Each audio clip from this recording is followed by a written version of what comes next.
આજની મારી રેસીપી તમને ગમે તો એક લાઈક ને એક સબસ્ક્રાઈબ જરૂરથી કરજો. હાલો, જય શ્રી કૃષ્ણ. મારા કિચનમાં આપણું બધાનું હાર્દિક સ્વાગત છે. આજે આપણે અહીંયા દહીંનું શાક બનાવીશું. એમાં સૌ પ્રથમ આપણે દહીં લીધું છે, એક ડુંગળી, એક ટમેટું, અડધું કેપ્સિકમ, આદુ મરચાં લસણના કટકા, એક ચમચી ખાંડ, ગરમ મસાલો, લીમડો, 2 સૂકા મરચાં, ધાણા ભાજી, કસૂરી મેથી, મીઠું, તેલ અને બધા મસાલા. હવે આપણે સ્ટાર્ટ કરીએ. અહીંયા આપણે ગેસ ઉપર એક પેન મૂકશું. એમાં 3 થી 4 ચમચી તેલ નાખીશું. આ શાક ખાવામાં ખૂબ જ સ્વાદિષ્ટ લાગે છે. તમે પણ જરૂરથી ટ્રાય કરજો. આપણે તેલને ગરમ થવા દઈએ. આપણું તેલ ગરમ થઈ ગયું. અડધી ચમચી રાઈ નાખીશું, અડધી ચમચી જીરું નાખીશું, હિંગ નાખીશું, 2 સૂકા મરચાં નાખીશું, લીમડાના પાન નાખીશું, આદુ મરચાં લસણના કટકા ઉમેરીશું ને એક ઝીણી ડુંગળી સુધારેલી છે એ ઉમેરીશું. હવે એને આવી રીતે આપણે હલાવીશું. ડુંગળીને એકદમ સરસ સોતળી લેશું. આપણી ડુંગળી આવી રીતે ધીમે ધીમે એકદમ સોતળવા લાગી છે. આપણા ઘરમાં કોઈ પણ શાકનો ઓપ્શન ના હોય તો તમે આ શાક દહીંનું ચોક્કસથી બનાવજો. ખૂબ જ સ્વાદિષ્ટ લાગે છે, બધાને ભાવશે. અહીંયા આપણે એક ટમેટું નાખીશું અને અડધું કેપ્સિકમ નાખીશું. એને પણ આવી રીતે હલાવી લઈએ. હવે એમાં આપણે મસાલા કરી લઈએ. અડધી ચમચી મીઠું નાખીશું, સ્વાદ પ્રમાણે નાખીશું. 1 ચમચી લાલ મરચું પાવડર નાખીશું, 1 ચમચી ધાણા જીરું પાવડર નાખીશું, અડધી ચમચી હળદર નાખીશું.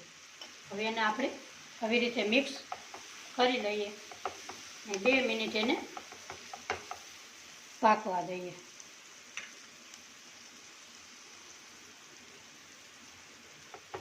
આપણા ટમેટાં એકદમ સરસ ગળી ગયા છે. આવી રીતે આપણે એને હલાવી લેશું. આજની મારી રેસીપી તમને ગમે તો લાઈક, શેર અને સબસ્ક્રાઈબ જરૂરથી કરજો. આવી રીતે હજી એને 2 મિનિટ પકાવવા દેશું. અહીંયા આપણે 2 મિનિટ થઈ ગઈ છે. હવે એમાં નાખીશું આપણે કસૂરી મેથી. કસૂરી મેથી નાખવાથી દહીંના શાકનો સ્વાદ ખૂબ જ સરસ આવે છે. એમાં નાખીશું આપણે ગરમ મસાલો 1 ચમચી. ખટાશને બેલેન્સ રાખવા 1 ચમચી આપણે ખાંડ ઉમેરીશું. તમારે સ્કીપ કરવી હોય તો કરી શકો છો. હવે બધો મસાલો આપણે અહીંયા મિક્સ થઈ ગયો છે. હવે આપણે ગેસની ફ્લેમ બંધ કરીશું. ઠંડુ પડે પછી આપણે દહીં ઉમેરીશું. અહીંયા આપણું શાક એકદમ સરસ ઠંડુ થઈ ગયું છે. અહીંયા મેં 2 વાટકા દહીં લીધું છે. એને વિસ્કરની મદદથી આવી રીતે ધીમું ધીમું હલાવીને પ્રોસેસ કરી લઈએ.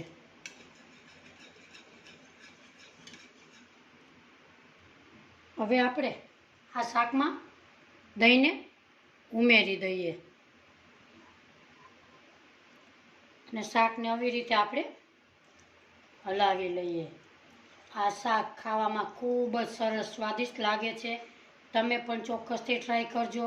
બાજરાના રોટલા હારે, રોટલી સાથે, ભાખરી સાથે, બધા સાથે ખાઈ શકાય છે. આપણો શાકનો કલર એકદમ સરસ આવ્યો છે. હવે એમાં નાખીશું આપણે ધાણા ભાજી. હવે આપણે શાકને સર્વ કરીશું.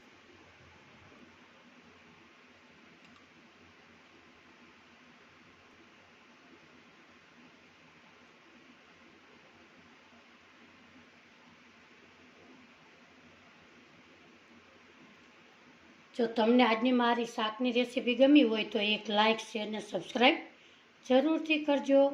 શાકની રેસીપી મારી કેવી લાગી કોમેન્ટ બોક્સમાં જરૂરથી જણાવજો. ફરી મળીશું એક નવી રેસીપી સાથે. ત્યાં સુધી બધાને મારા જય શ્રી કૃષ્ણ.